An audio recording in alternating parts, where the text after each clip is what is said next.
अमेठी में राजनीतिक हलचल के दौरान बीजेपी को झटका देते हुए गौरीगंज के ब्राह्मण नेता प्रियंक हरि विजय तिवारी धीरू भैया पार्टी छोड़कर समाजवादी पार्टी का दामन थामते हुए गौरीगंज विधानसभा से सपा के उम्मीदवार राकेश प्रताप सिंह के समर्थन में आ गए। एक स्वागत समारोह में राकेश प्रताप सिंह ने धीरू भैया को पार्टी की सदस्यता दिलाते हुए उनके जैकेट पर साइकिल चुनाव निशान का प्रतीक चिन्ह लगाकर स्वागत किया।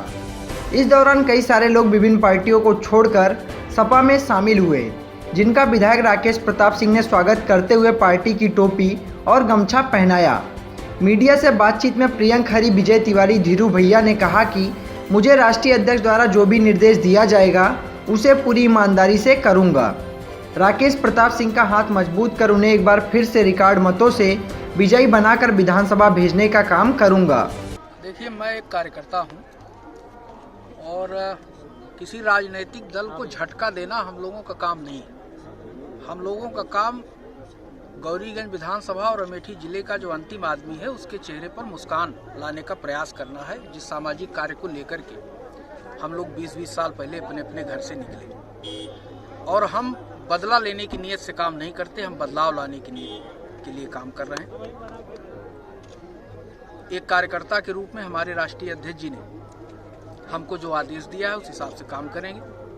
आप लोगों के माध्यम से यह जरूर मैं आश्वस्त कर सकता हूं कि गौरीगंज विधानसभा में समाजवादी पार्टी की ऐतिहासिक जीत होगी और बाकी जो 3 विधानसभाएं हैं अमेठी जनपद में, वहां से भी हम लोग समाजवादी पार्टी के उम्मीदवारों को जिता करके लखनऊ ले जाने का काम करेंगे। एक कार्यकर्ता के रूप में परिश्रम करना है, समाज के लिए काम करना है, उस किसान के लिए काम करना है जिसका अनाज नहीं बिका, उस बेरोजगार के लिए काम करना है जिसको नौकरी नहीं मिली, उस छात्र के लिए काम करना है जिसको एडमिशन नहीं मिला, उस सड़क के लिए काम करना है जिसके लिए जनप्रतिनिधियों को इस्तीफा देना पड़ा, उस नहर के लिए काम करना है जिसकी खुदाई नहीं हुई, पानी नहीं आया, उस किसान के लिए काम करना है जो खाद के लिए लाठियों से मारा गया। बात की जाए तो बीजेपी के जो दूसरी विधानसभा के नेता है वो भी लगातार गौरीगंज में ही डेरा डाले हैं, तो जाहिर सी बात है मुकाबला कड़ा होगा। तो मुकाबले के लिए आप किस तरह से? मैं इस बात के लिए आपको आश्वस्त कर सकता हूं कि कोई मुकाबला नहीं है, मुकाबला कोई नहीं है। और दूसरी जगह के लोग जो डेरा डाले हैं वो गौरीगंज अच्छी जगह है, घूमे फिरें और लोगों से मिले जुले। आप भाजपा छोड़ करके सपा में शामिल हुए, भाजपा में ऐसी क्या कमियां आपको दिखी और सपा में क्या अच्छाइयां दिखी आपको? देखिए, समाजवादी पार्टी हमारी मूल विचारधारा है। मैंने किसी को छोड़ा नहीं, मैं अपने घर वापस आया। कहीं कोई मतभेद था जो मैंने जिस समय छोड़ी थी समाजवादी पार्टी, हो सकता है आयु अनुभव के कारण कुछ ऐसा था जिसकी वजह से कुछ कारण हुए और समय के साथ हमको ये लगा कि मैं अपनी विचारधारा के साथ समझौता नहीं कर सकता।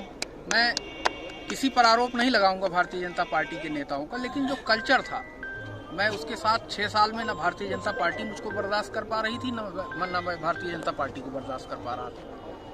तो एक सीमा पूरी हो गई और हम अपने घर वापस लौट आए, अपनी विचारधारा के साथ एक कार्यकर्ता के रूप में काम करेंगे। वहीं विधायक व सपा उम्मीदवार राकेश प्रताप सिंह ने कहा कि धीरू भैया अनुभवी नेता हैं और उनके अनुभव का पार्टी को लाभ मिलेगा।